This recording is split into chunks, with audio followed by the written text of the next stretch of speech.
दोस्तों, एक बार माता पार्वती भगवान शिव से पूछने लगती हैं, मैं जानना चाहती हूँ कि क्या पृथ्वी लोक पर मनुष्य को पूर्व जन्म का कर्ज भी चुकाना पड़ता है, और मृत्यु के बाद मनुष्य की आत्मा अपने साथ वह कौन कौन सी चीजें साथ लेकर जाती है, तथा उन सभी का प्रभाव मनुष्य की मृत्यु के बाद किस तरह से रहता है।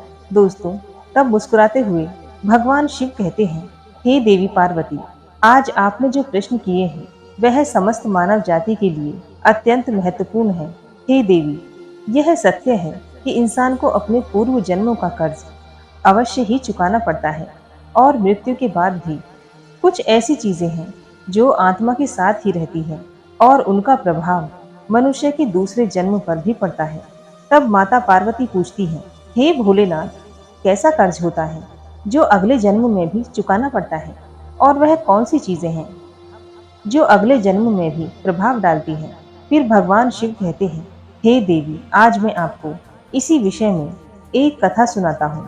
आप इस कथा को ध्यान से पूरा सुने तो आपको आपके सभी प्रश्नों के उत्तर अवश्य ही मिल जाएंगे कि पूर्व जन्मों का कर्ज क्यों चुकाना पड़ता है।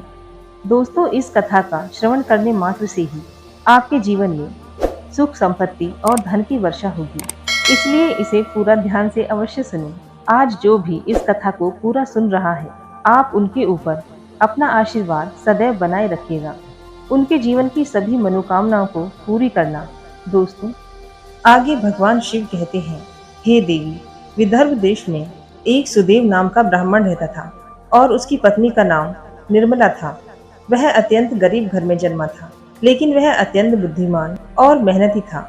जब वह निर्धन था तो उसे धन की अधिक लालसा नहीं थी, लेकिन अपनी मेहनत के जोर पर जैसे जैसे उसके पास धन का संग्रह हुआ, तब वह दिन रात उस धन को बढ़ाने की चिंता में डूबा रहता था। उसकी पत्नी भी धन की अत्यंत लालची थी।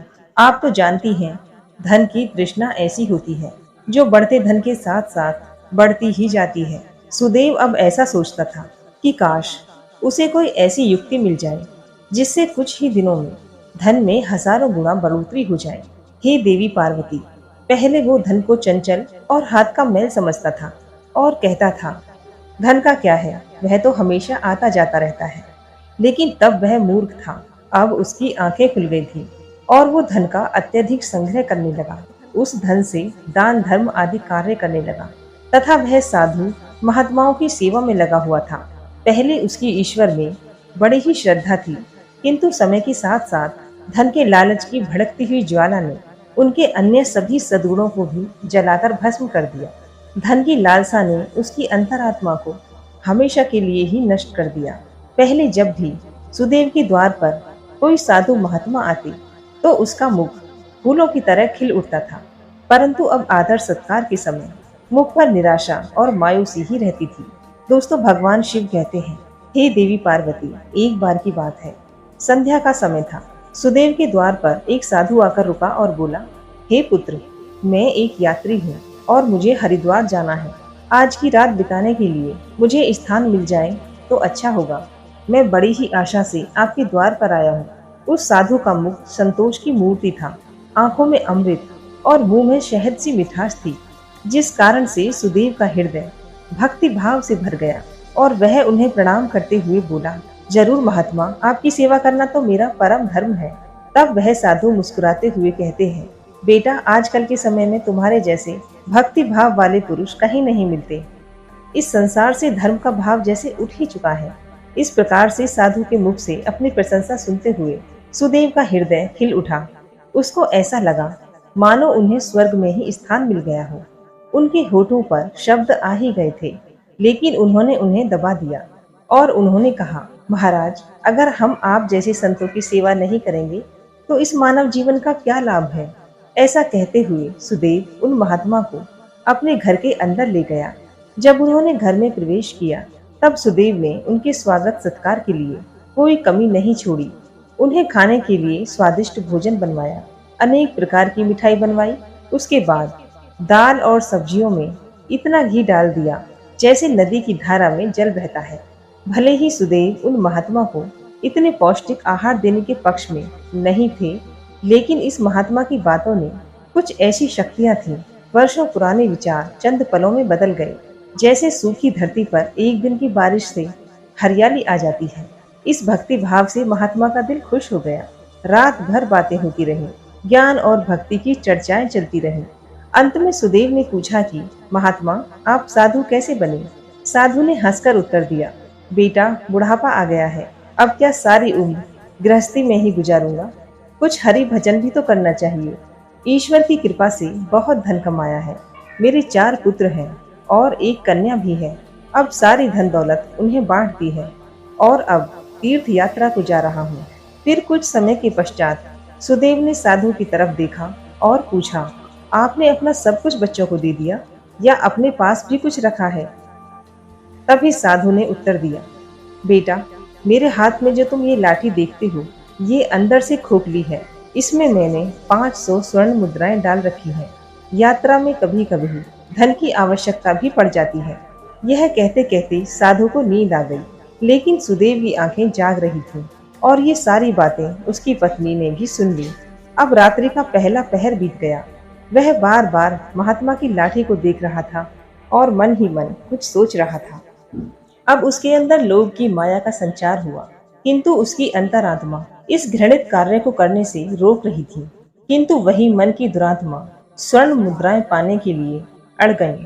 तभी उसकी पत्नी उसके पास आकर बैठ जाती है और कहती है, स्वामी, आप किस गहरी चिंता में डूबे हैं? क्या आप भी वही सोच रहे हैं जो मैं भी सोच रही हूँ? इस महात्मा ने तो अपनी खूब सेवा करवा ली है, अभी इसे कुछ तो हर्जाना भरना पड़ेगा। तब सुदेव कहता है, निर्मला, मेरे मन में बड़ी ही दुविधा हो रही है। हमारा कर्तव्य है कि हम अतिथि की सेवा करें, किंतु अगर हम इनके धन को चुराते हैं तो हमें पाप लगेगा। शायद हमें ऐसा नहीं करना चाहिए। तब उसकी पत्नी कहती है, अजी, आप कैसी फिजूल की बातें कर रहे हो? इस महात्मा की उम्र ढल चुकी है और क्या पता यह कब मर जाएंगे। वैसे भी अब ये अनाथ हैं, अपना अंतिम समय बिताने हेतु हरिद्वार जा रहे हैं। आप अपने मन को मत रोकिए और इन स्वर्ण मुद्राओं को ले लो। मुझे लगता है ईश्वर भी यही चाहते हैं। इसी कारण से ये महात्मा यहाँ आए हैं और जो बात सबसे गुप्त रखनी चाहिए वही बात आपको बता दी है। तब सुदेव कहता है, ठीक है। दोस्तों, भगवान शिव कहते हैं, हे देवी पार्वती, लोभ ने धर्म को हरा दिया। सुदेव ने लाठी उठाई, लेकिन उसके हाथ पैर कांप रहे थे। उसकी अंतरात्मा ने एक बार फिर से फड़फड़ाना शुरू किया, लेकिन लोभ के दृढ़ हाथों ने उसे दबा दिया। तभी सुदेव और निर्मला ने लाठी खोली और उन स्वर्ण मोहरों को निकाल लिया और उनकी जगह सामान्य लोहे के सिक्के भर दिए। अगले दिन सुबह वह महात्मा सुदेव और उसकी पत्नी से विदा लेकर स्नान आदि करके अपनी अगली यात्रा के लिए तैयार हो गए। किंतु अभी भी सुदेव का दिल धड़क रहा था। उन्हें ये डर था कि कहीं साधु को शक न हो जाए। इस ख्याल से उनका चेहरा पीला पड़ चुका था, लेकिन महात्मा को इस बात की कोई खबर नहीं थी। वे तो हंसते हुए बातें कर रहे थे और रात की मेहमान नवाजी के लिए उन्हें बार बार धन्यवाद दे रहे थे। लेकिन जाते हुए सुदेव ने कहा, महात्मा जी, मेरे यहाँ संतान नहीं है। कृपया भगवान श्री कृष्ण से प्रार्थना करें कि उनके जैसी ही हमारे यहाँ संतान हो जाए। वैसे तो हम बहुत पापी हैं, हमारी प्रार्थनाओं का कोई असर नहीं हो सकता, किंतु आप तो महात्मा हैं, भगवान आपकी बात जरूर सुनेंगे। तभी मंद मंद मुस्कान के साथ महात्मा जी ने उत्तर दिया, सुनेंगे या नहीं ये तो वही जाने, लेकिन मैं तुम्हें आशीर्वाद देता हूँ कि भगवान श्री कृष्ण तुम्हें संतान दें। इतना कहकर वे महात्मा वहां से चले गए। दोस्तों, भगवान शिव कहते हैं, हे पार्वती, अब जैसे सुदेव के सिर से बड़ा बोझ हल्का हो गया था। उन्हें ऐसा लगा कि जैसे महात्मा के जाने के साथ ही उनके दिल से एक पत्थर हट गया हो। किंतु वे दोनों पति पत्नी इस चोरी के फल से नहीं बच सकते थे।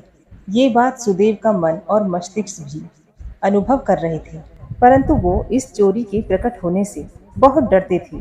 चोरी का प्रकट होना प्रत्यक्ष था, हे पार्वती, परंतु उसका फल किसी पर्दे में चुपचाप छुपकर सही अवसर की प्रतीक्षा में था। हे पार्वती, मनुष्य वर्तमान समय के सामने भविष्य की परवाह नहीं करता है। वहीं दूसरी ओर जब वह महात्मा हरिद्वार में पहुंचे तो उनका हृदय अत्यंत प्रसन्न हो गया।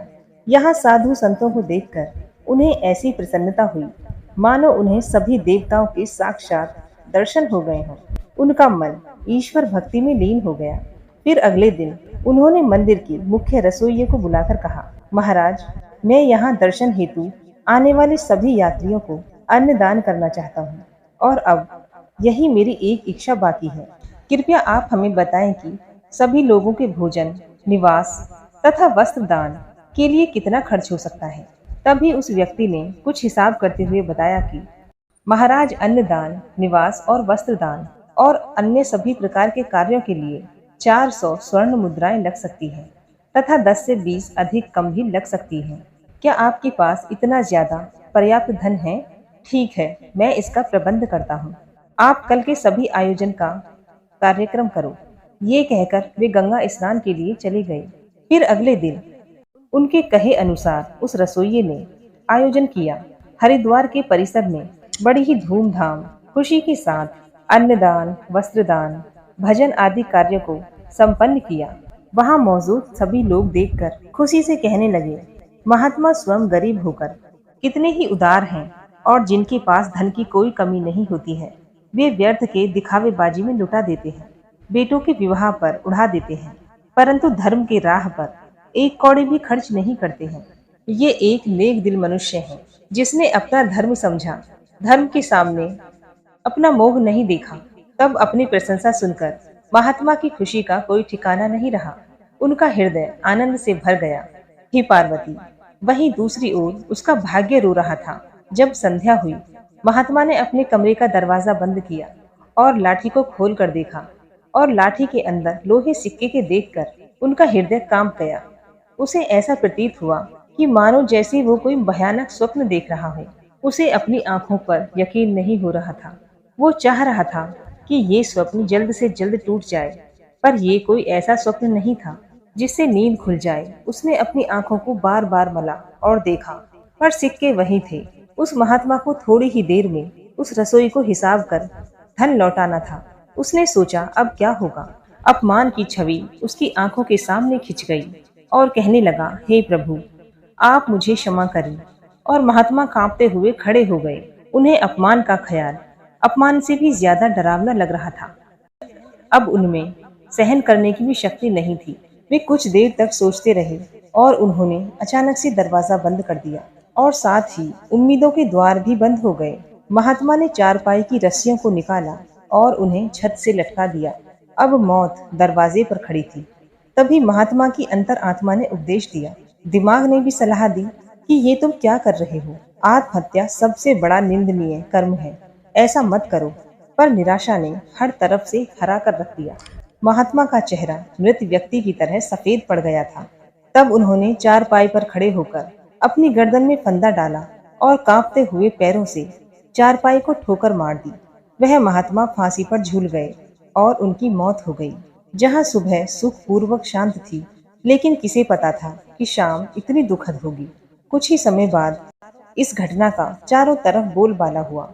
यह सब देखकर उस रसोइये ने ही उस महात्मा का अंतिम संस्कार किया। भगवान का नाम लेकर अपने काम में लग गया। दोस्तों, भगवान शिव कहते हैं, हे पार्वती, वे महात्मा तो मर गए, लेकिन उनका आशीर्वाद अभी भी जीवित था। 1 साल के अंदर ही चोर ब्राह्मण सुदेव के घर में एक पुत्र का जन्म हुआ। इस अवसर पर सुदेव ऐसे प्रसन्न थे मानो जैसे सारे संसार का धन उसे मिल गया हो। अब तो अंधेरे घर में प्रकाश सा छा गया था। उनके पैर धरती पर ना पड़ते थे। उसने बालक का नामकरण संस्कार बड़े ही धूमधाम से किया। इस उत्सव के अवसर पर एक नगर भोज दिया गया। उस दिन सुदेव ने अपनी जिंदगी की सारी कंजूसी निकाल दी और धन को पानी की तरह बहाया और बालक का नाम आत्मदेव रखा गया। जैसे जैसे वह आयु में बढ़ता जाता, सुदेव की कामनाएं पल्ला पसार रही थी। आत्मदेव बड़ा ही सुशील और भगवान का उपासक था। उसकी तेज बुद्धि देखकर आश्चर्य होता था। लोग कहते थे, यह कुल का नाम बढ़ाएगा। सुदेव यह सुनकर फूले न समाते। उसकी सुंदरता और चंचलता को देखकर उनका व्यवहार और भी बढ़ता जा रहा था। इसी प्रकार 6 वर्ष बीत गए। आत्मदेव शिक्षा ग्रहण करने के लिए आश्रम में गया। वहां भी उसके गुणों का विकास होने लगा। वह हमेशा अपनी कक्षा में अव्वल आया करता था।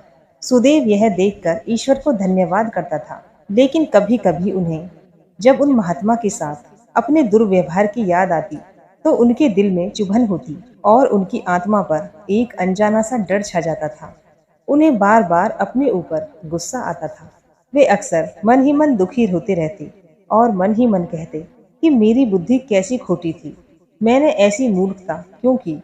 लेकिन बीता हुआ समय उनके हाथ में नहीं आ सकता था। उन्होंने स्वर्ण की 500 मोहरों को एक लाल वस्त्र में बांधकर एक संदूक में रख दिया और यह निश्चय किया कि वे उस महात्मा को वापस दे देंगे। फिर उन्होंने महात्मा की खोज शुरू कर दी। कई लोगों को भेजा, लेकिन वे उस महात्मा तक नहीं पहुंच सके। इतना समय बीत गया कि सुदेव अब उस घटना को भूल गए थे, परंतु वह स्वर्ण मुद्राएं अभी भी उस लाल वस्त्र में लिपटी हुई उस संदूक में पड़ी थी। दोस्तों, भगवान शिव कहते हैं, हे पार्वती, समय गुजरता गया और आत्मदेव अब 20 वर्ष के हो गए थे। साथ ही उसे एक बीमारी ने जकड़ा। आत्मदेव के इलाज में काफी धन खर्च हो रहा था। फिर एक दिन अचानक सुदेव अपनी पत्नी और अपने बेटे आत्मदेव के साथ हरिद्वार के लिए निकल पड़े। वहां पहुंचकर वे एक सराय में ठहरे। वहां सुदेव को पता चला कि उनके बेटे आत्मदेव का व्यवहार साधुओं जैसा हो रहा है। उनके अंदर वैराग्य आ रहा है। वह दिन रात साधुओं के डेरे में समय बिताता। जब भी वह किसी दीन दुखी गरीब को देखता, उसकी मदद करता था। उसे देखकर सुदेव बहुत परेशान होता था, पर वह कुछ कर नहीं पाता था। आत्मदेव उसकी इकलौती संतान थी। उसका मुख देखकर सुदेव का क्रोध शांत होता। वह बहुत सोचता था, परंतु आत्मदेव के स्वभाव का कारण उसे समझ में नहीं आता था। फिर दूसरे दिन शाम के समय आत्मदेव भजन करके सराय की तरफ लौट रहा था, तो रास्ते में उसे बूढ़ा आदमी रोता हुआ मिला। तब आत्मदेव ने आश्चर्य से पूछा, बाबा, तुम रोते क्यों हो? तो वो बूढ़ा कहने लगा, बेटा क्या कहूँ, कहते हुए लज्जा आती है। अगर तुम जानना ही चाहते हो तो सुनो। मैं गंगा जी में डूबकर अपना जीवन समाप्त करने जा रहा हूँ, क्योंकि मुझे व्यापार में घाटा हुआ है और मेरे सिर पर बहुत सा कर्ज है। व्यापार में भी नुकसान हुआ है और कर्ज भी है। तो आत्मदेव कहता है, पर यह तो छोटी सी बात है। उस बूढ़े व्यक्ति ने आत्मदेव की तरफ देखते हुए कहा, मुझे अपना कर्ज चुकाना है, नहीं तो मुझे आत्महत्या करने के अलावा कोई विकल्प नहीं है। तब आत्मदेव कुछ देर तक चुप रहे। ये मौन उस दुर्भाग्यशाली बूढ़े व्यक्ति के लिए एक उम्मीद बन रहा था। उनके आंसू थम गए। फिर आत्मदेव ने पूछा कि महाराज, आपको कितने धन की आवश्यकता है? कृपया आप हमें बताएं। दोस्तों, जब इंसान निराश हताश होता है तो उसे हर कदम पर उम्मीद नजर आती है। बूढ़े व्यक्ति ने हिसाब लगाकर जवाब दिया, मेरे सिर पर लगभग 500 स्वर्ण मुद्राओं का कर्ज है। आत्मदेव फिर से कुछ देर के लिए चुप रहे। तो आत्मदेव ने कहा, बस तुम इसी गंगा के तट पर मेरी प्रतीक्षा करो। बस मैं अभी वापस आता हूँ। आपके लिए मैं कहीं से धन का संग्रह करके आता हूँ। तब बूढ़े आदमी ने कहा, बेटा, यहीं पास में ही मेरी धर्मशाला है, वहीं आ जाओ। उसी समय आत्मदेव भागते हुए उसी सराह में आ पहुंचे। उस समय उसके हृदय में हलचल सी मची हुई थी। मन व्याकुल था। वह चाहता था कि जितनी जल्दी हो सके वह बाबा का संकट दूर कर दे। उसे किसी दिव्य शक्ति ने विश्वास दिला दिया था कि इस बूढ़े बाबा की सहायता करना मेरा कर्तव्य है। वह एक विशेष भावुकता के साथ अपने सराय पर पहुंचा। तब उसके माता पिता दोनों ही कहीं बाहर गए हुए थे। अब आत्मदेव का रास्ता साफ हो गया था। उसने संदूक पर जो ताला लगा हुआ था उसे एक पत्थर से तोड़ दिया। फिर से संदूक को खंगालना शुरू कर दिया। निराशा ने अपनी जगह बना ली थी, लेकिन आशा ने बंधन बांध दिए थे। तभी आशा की एक किरण नजर आई। आत्मदेव के हाथ में वह लाल वस्त्र आ गया। उन्होंने उसे कांपते हाथों से खोला और उनका दिल कमल की तरह खिल उठा। उस रुमाल में पूरी 500 स्वर्ण मुद्राएं थीं। ये वही सोने की मुद्राएं थीं जिन्हें सुदेव ने कभी एक महात्मा से चुराया था। जब उसने मुद्राओं की गिनती की तो वह पूरी 500 निकली। आत्मदेव का दिल प्रसन्नता से भर गया और उसने वह मुद्राएं अपनी जेब में रखी और उस वस्त्र को वापस संदूक में रख दिया तथा अति उत्साह के साथ उसी बूढ़े बाबा के पास जा पहुंचा और उन्हें वह मुद्राएं दी। दोस्तों, भगवान शिव कहते हैं, हे पार्वती, आपके पहले प्रश्न के अनुसार हर व्यक्ति को पूर्व जन्म का कर्ज चुकाना ही पड़ता है। यह वही रसोई बूढ़े बाबा हैं जिन्होंने उस बूढ़े बाबा का आयोजन और भंडारा किया था, किंतु उनके आत्महत्या करने के कारण इनके ही धन की हानि हुई थी। और आत्मदेव वही महात्मा हैं जो सुदेव के घर में जन्म लेकर कर्ज चुकाकर मुक्त हुआ है। हे पार्वती, अब आगे सुनो। होनी को कुछ और ही मंजूर था। जब आत्मदेव वापस लौटा तो उसके मन में एक अनोखी शांति थी, मानो कि उसका जन्म इसी कार्य को पूरा करने के लिए हुआ था। अब उसकी बीमारी ने उसके ही प्राणों की आहुति ली। तभी दूसरे दिन जब यह बात सुदेव और उसकी पत्नी को पता चली कि उनका पुत्र मृत्यु को प्राप्त हो चुका है, इस दुख के कारण उनका हृदय अत्यंत पीड़ा से भर गया और निराशा के साथ उन्होंने भी अपने प्राणों को त्याग दिया। जब उन तीनों की मृत्यु हुई तो उसी रसोइये ने उनका अंतिम संस्कार किया। हे पार्वती, जब उन तीनों की आत्माओं को यमराज के द्वार में ले जाया गया, तब यमराज ने आत्मदेव को स्वर्ग में भेज दिया।